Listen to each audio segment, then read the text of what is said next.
Bharatiya Janata party के विधायक दल के अंदर ये तय हुआ है कि राजस्थान के उन तमाम मुद्दों को लेकर, चाहे वो करप्शन के मुद्दे हो, चाहे राजस्थान में बिगड़ती हुई कानून व्यवस्था के मुद्दे हो, कर्ज माफी के मुद्दे हो, पेपर लीक के मुद्दे हो, तमाम मुद्दों को लेकर सरकार की फिटकड़ी फोड़ने के लिए विपक्ष तैयार है।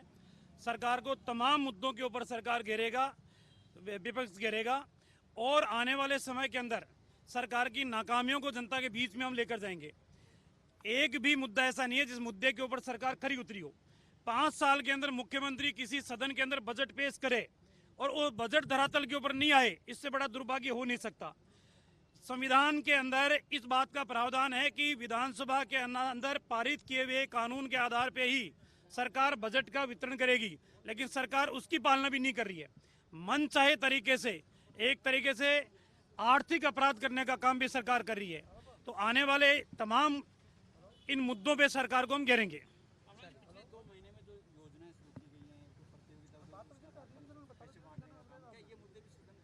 देखिए, सरकार सिर्फ अपनी छवि को सुधारने के लिए जनता के पैसे को बर्बाद करने का काम कर रही है। कहीं आवश्यकता नहीं थी सरकार को कि पंजीयन के नाम पर लोगों को इकट्ठा करके और कांग्रेस के घिसे पिटे नेताओं के भाषण सुनाने का काम करे। आज जनता के बीच के अंदर बिजली के फ्यूल चार्ज की बढ़ी हुई राशि त्राहिमाम जनता कर रही है।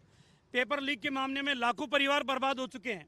कर्ज माफी के अंदर 19,000 से अधिक लोगों की जमीनें नीलाम हो चुकी है। तो फिर सरकार काहे की वाहवाही लूटने का काम कर रही है। 18 तारीख को अजमेर में भी बड़ा प्रदर्शन रहेगा। सचिन पायलट उस मुद्दे को भूल गए। देखिए, सचिन पायलट उन मुद्दों को भूल गई, लेकिन राजस्थान की जनता नहीं भूली है। और हम तो सवाल इस बात का खड़ा करते हैं कि सचिन पायलट जिन मुद्दों को लेकर, भ्रष्टाचार को लेकर, पेपर लीक मामले को लेकर, आरपीएससी के करप्शन को लेकर, अब गहलोत जी के लिए क्या ये कहेंगे कि ये पारदर्शी, ईमानदार, सभी साफ सुथरी छवि वाले मुख्यमंत्री हैं, इनके राज में कोई घोटाले नहीं हुए।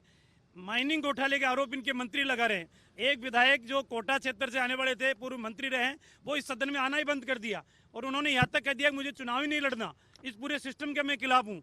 और यहाँ तक कहा था कि राजस्थान के अंदर जो भ्रष्टाचार की गंगा बह रही है, उस गंगोत्री की जन्मस्थली कोटा के अंदर है और मुख्यमंत्री जी उनके कार्यक्रम में जा रहे हैं। तो मेरे ख्याल से इससे बड़ा कोई प्रमाण की आवश्यकता ही नहीं है।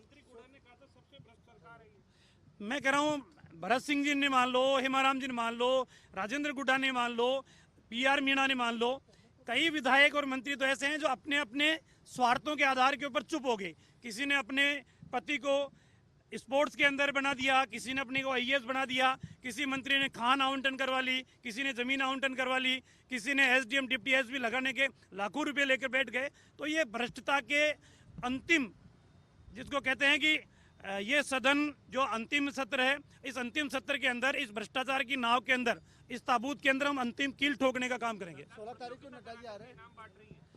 कितनी ही प्रतियोगिता करा ले, प्रतियोगिता कराने से, इनाम बांटने से सिर्फ जनता की मेहनत और परिश्रम की गाड़ी कमाई का नुकसान करने का काम कर रही है। लेकिन जनता आने वाले समय में चुपचाप बदला लेगी अपने मत के माध्यम से। नड्डा जी आ रहे 16 तारीख को, नहीं सहेगा राजस्थान अभियान का आगाज होगा। निश्चित रूप से वो तमाम मुद्दे, नहीं सहेगा राजस्थान, वो तमाम मुद्दे, भ्रष्टाचार का मुद्दा, पेपर लीक का मुद्दा, कर्ज माफी का मुद्दा, बेरोजगारी भत्ता का मुद्दा, संविदा कर्मियों को नियमित करने का मुद्दा, सरकारी भर्तियों के अंदर धांधली जो हुई है उनके मुद्दे, खान आवंटन के मुद्दे, जमीन घोटाले के मुद्दे, सचिवालय के अंदर जिस तरीके से 2 करोड़ 31 लाख रुपए मिलना, 1 किलो सोना मिलना, इन तमाम मुद्दों को लेकर नहीं सहेगा राजस्थान। मासूम बच्चों के साथ दरिंदगी हो जाए, पुलिस की कस्टडी के अंदर हत्या हो जाए, फिर भी सरकार कहे कि हमारी कानून व्यवस्था अच्छी है, तो मेरे ख्याल से इनसे ज्यादा बदतर स्थितियां कोई हो नहीं सकती। चुनाव प्रभारी जी भी आ रहे हैं क्या? प्रहलाद जोशी जी बताया जा रहा है। कल प्रहलाद जोशी जी जो हमारे चुनाव प्रभारी हैं राजस्थान के, वो भी कल की मीटिंग के अंदर रहेंगे और आने वाले समय के अंदर भारतीय जनता पार्टी